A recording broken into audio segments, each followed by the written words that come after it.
by J.B. Gwaltney. Bill Grayson, a successful novelist in his mid-30s. Mr. Ted Grayson, Bill's father, a retired and ill doctor. Jessica Carter, Bill's fiancée. Melissa Bishop, Ted's caretaker. The setting, the living room of Ted Grayson's house, Savannah, Georgia. A doorbell buzzes. I'm coming.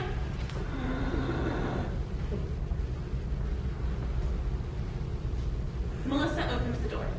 Bill Grayson and his fiancée, Jessica Carter, step inside.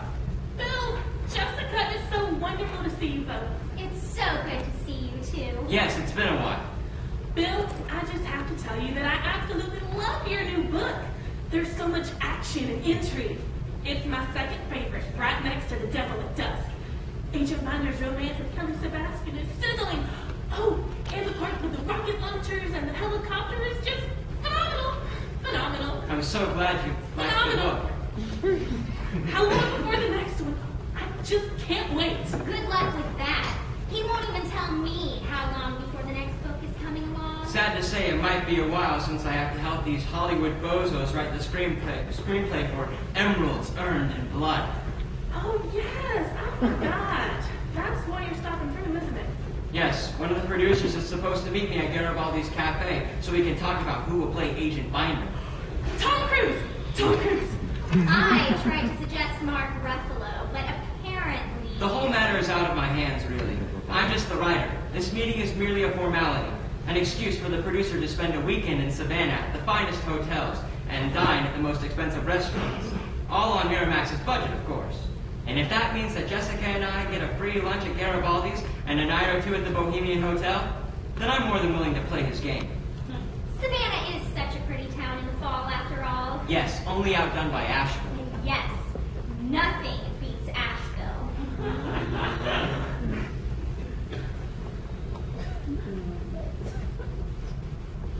How is Mr. Grayson? About the same, sad to say. Poor thing. Bless his heart. Yes, poor dear. I wish I was a better nurse, for his sake. Oh, hush, Melissa. You're the best nurse ever. You take care of Mr. Grayson so well. Isn't that right, Bill? Yes, you're absolutely correct. Melissa, you've given my father so much love. Even he would say so himself, the old grizzly bear. If he could say anything at all.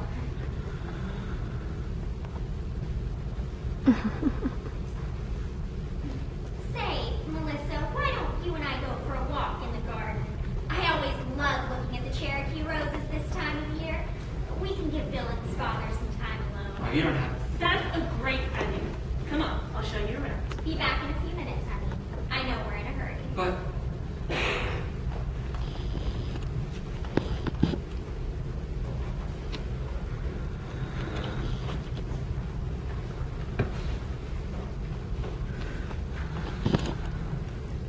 Anyone home? Of course not. How have you been, Dad? I said, how have you been, Dad? I've been great. I made it to the top of the New York Times bestseller list again. But you don't really care about that, do you? No, you never did want to read my stories when I was small enough to sit on your lap, so why would you care to read or listen to them now? I mean, it doesn't matter if they're paying for your medical bills or anything. What was it you always told me? You have to get a real job, boy. I'm not paying you to go to college to get a bum's degree.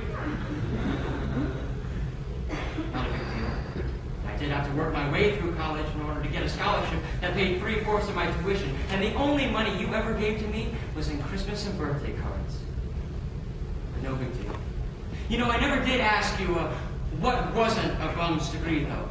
I'm curious, was it being a doctor like you? Because, let's face it, Pops, that's not really working out for you right now. Is it crusty brain? I know, I'm sounding a little bitter, but it's just because I'm a little pissed. I mean, you had enough time for Shakespeare, didn't you? Didn't have enough time to read your son's stories about spacemen and James Bond caricatures, but you had more than enough time to read and quote Hamlet and Titus Andronicus, you old bastard! That was rude. I'm sorry, Dad. It's just... What was that? Are you drooling?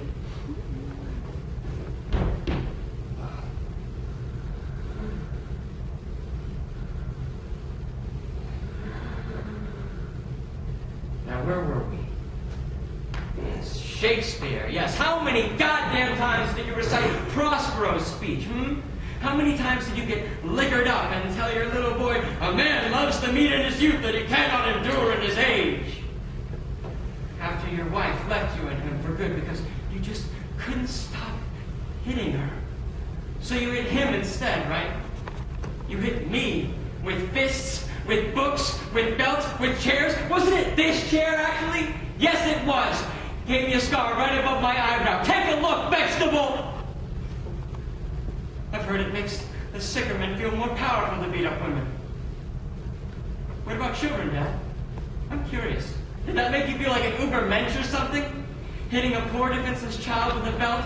Scarring him with a fucking chair? Answer me, you retarded cripple! Answer your son! Answer your blood! Maybe I should quote Shakespeare. Would you listen then? Would you speak?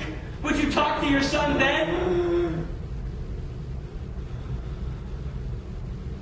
I hope you can hear me, you son of a bitch. You weak old man. I am everything I am today because of you. Charismatic, witty, delightful, rich, all for the sake of spiting you. Do you understand me? Father? Doctor? Father, doctor? Can you comprehend the monster you created? Feel the threads of our hate intertwined. The boiling of our blood. These are the only things that have ever existed between us. Poetic, huh? How about a literary lesson, Pops? I know that's not your kind of thing, and I have to leave in a minute. Anyway, the poet Dante Alighieri had this idea that very special souls would sometimes go to hell even before their physical bodies die.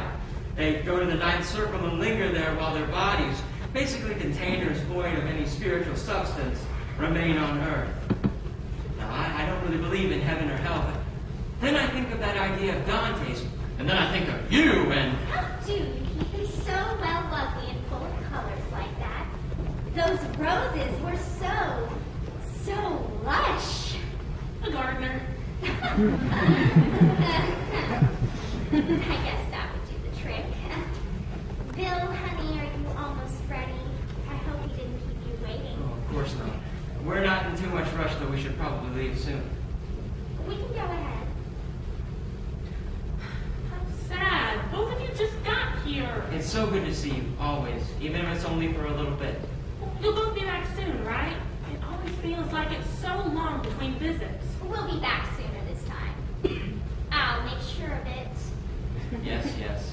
Jessica, baby, can you go start up the car? I want to say goodbye to Dad. Sure. Give him a kiss on the cheek for me. Last brief window for girl talk? Of course.